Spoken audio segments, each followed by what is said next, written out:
Yo, what is good, YouTube? Matty Dubs here, back with another video, guys. We have some more footage, some news, some notes, highlights from day 2 of the New York Jets training camp day, and I have a lot to discuss in this video. Some guys who are really standing out, some guys are really making a name for themselves, including a guy you see right here on our screen, number 22, who we'll talk about in a second. Before we get into the video, though, I need you guys to do me a little bit of a favor and smash that like button if you haven't already done so. It helps out the channel so much, so let's see if we can get the video up to 100 likes. Also, subscribe to the channel if you're new, because I will be covering the entirety of the Jets offseason period, which includes all of the training camp, every single signing that they make, trades, preseason, and regular season as well. Also going to be live streaming some games, so if you ever want to come and watch a Jets game with me, make sure you guys join the family. Turn on post notifications so you're notified not only every time we go live for a game, but every time we post a video as well. But without any further ado, let's jump into the video and talk about day 2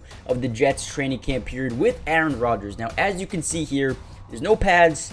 Even some players don't even have their helmets on. So I want to, make sure you guys know that take everything I say in this video with a grain of salt. Just because someone's standing out with no pads and no helmet, it doesn't mean that they're going to be, the day 1 starter. Doesn't mean they're going to be, a great player down the line. It just means that, first impressions do mean a good amount. However, it doesn't mean everything that they're standing out. Now, the biggest thing to take away is day 1 and day 2, the defense has been amazing. Now, it makes sense. Robert Saleh has said that, this is year 3 of the defense being together, working together, building chemistry together. This is just another year. Now, the offense, primarily brand new. They don't have Breece Hall. He was a rookie last year. Aaron Rodgers, this is his first year here. Mecole Hardman, brand new. Tyler Conklin, brand new. Allen Lazard, brand new to the. So many guys coming in here who are brand new. So it's going to take some time for them to develop, to build chemistry, and be where they need to be for the start of the season. Now, some of the biggest things that I wanted to know is Sauce Gardner looks bigger. He's got more of a frame to him. You can see he's got a bigger frame. He took the offseason, really serious, and he got together and he started lifting, he started working out, and he looks like more a physical cornerback, which could be very useful come regular season time. Now, another thing I want to talk about is number 22, Tony Adams was absolutely incredible today. Now, during individual drills, he showed excellent range, versus wide receivers. He just looked very good. And according to the notes I seen on Twitter, Tony Adams looks like he could actually be a starter on this team if he continues to show consistency, if he continues to develop, and he just continues to show out on the field. But he had a couple of reps on 11-on-11s versus Aaron Rodgers where he broke up a couple of balls, knocked them away, and the defense was just really electric in day 2 and even day 1. Now, some other guys that I want you guys to, take note of and really keep your eye out on for the next couple of weeks here as we, try to get into the start of the preseason is Jimmy Moreland, Craig James, and also Marquise Waters are also guys who, look good in day 1 and day 2, but still have a long way to go in order to, continue to make a name for themselves and even make an impact on this team next season. Now, I do have some notes here that I do want to bring up, regarding the Jets, but also let's talk about the offense real quick. Now, the offense has looked very slow. Like I said before, they're still gaining chemistry. They're still, building rapport with each other. But early on, it looked like Tyler Conklin was getting a lot of looks here from Aaron Rodgers. You saw this ball right here go to Allen Lazard, who, dropped a couple of balls on day 1, looked a little bit better on day 2. We also saw a lot from the new center in Joe Tippmann. He looks pretty good as well. But overall, this offense needs some work. Garrett Wilson, I think it was his birthday today, but he looks good. They have so many wide receivers on this team right now. I'm excited to see how many of them really stand out. And also the rookie running back you see right there, he looks pretty good as well. They're saying that he looks electric. He took a lot of carries to the outside and broke them out. So that's something to look forward to. They said he was very effective on outside runs as he broke off multiple 15 to 20 yarders, but he was one of the culprits with poor ball security today.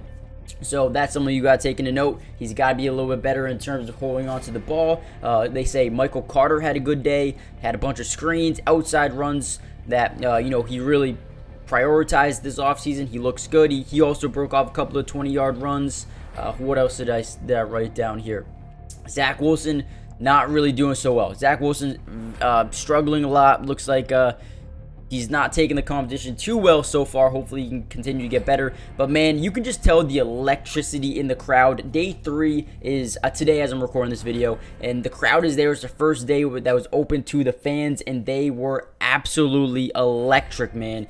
They were cheering. They were going crazy. So that is something that I'm excited about. Seems like this Jets team, just everything around them has a whole new dynamic, just a whole new vibe to them, which seems good, man. So like I said, the standouts of day 2 were Tony Adams, Michael Carter looked good, the rookie running back Israel Abanikanda, don't know if I said that right, and then you got Moreland, Waters, and Craig James as well on the defensive side of the ball who stood out, but don't expect too much right now. Like I said, they're just getting into the swing of things. Things are just starting to, build upon the chemistry and all that. We'll see.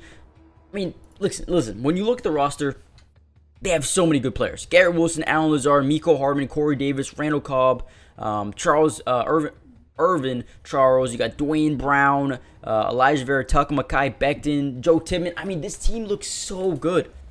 Bringing Aaron Rodgers, Tyler Conklin, C.J. Uzama. I think Zach Kuntz was actually a guy Kuntz looked really good as well. Nick Bowden looks like he could be a full-time starter at fullback. So there's a lot of good things going up. A lot of things looking really upward for the Jets right now. And one more thing I want to mention. Jamien Sherwood most likely will be the starting middle linebacker, inside linebacker, sub linebacker for the Jets going forward. I mean, they're saying he's been breaking out over mandatory minicamp, and now he's starting to continue to develop, continue to get better he's looking good as well. So let me know what you guys think about the Jets and where they're at right now. Not too much to speak upon. Listen, there's no pads on. Once the pads get on, that's when things are really going to, get better, and we're going to see a lot more development. We're going to see a lot more, things that we need to see in terms of these younger guys and the newer guys on the team. So things are looking good right now, but they have a long way to go to improve going forward. Hit that like button, subscribe if you're new, join the family. Tell me one guy you think could really break out for the Jets next season, and I'll see you guys in the next video. Peace. Today's video is brought to you by Underdog Fantasy. And if you love playing fantasy sports like football, basketball, baseball, and so many other sports, but also love being able to win money, you're going to want to stick around for this whole segment. Introducing Underdog Fantasy, the ultimate platform for fantasy sports lovers. Do you want to experience the thrill of drafting your team and competing for huge prizes? Well, look no further. With Underdog Fantasy, you get access to a wide range of fantasy sports, including football, basketball, baseball, and so much more. But here's what makes Underdog Fantasy stand out from all of those other apps. They've got quick and user-friendly drafting process, a unique and exciting game formats, fair and competitive contests for all skill levels, and attractive bonuses and promotions. Not only can you draft teams and compete with others, but you can also play a game of higher and lower, which is personally my favorite thing to do on there, but you can potentially win 20 times the money you put down. And if you use code MattyDubs when you sign up, Underdog will match your first deposit up to $100. And what that means is basically when you deposit, let's say $100, they'll give you a free $100 to use and play with. Click the link in the description to get started, or head to the website right now to start dominating the fantasy world. And don't miss out on all the fun. Be a part of the Underdog community starting now. And don't forget, if you use code MattyDubs, they'll match your first deposit up to $100. Let's get started. Get into drafts with me starting today.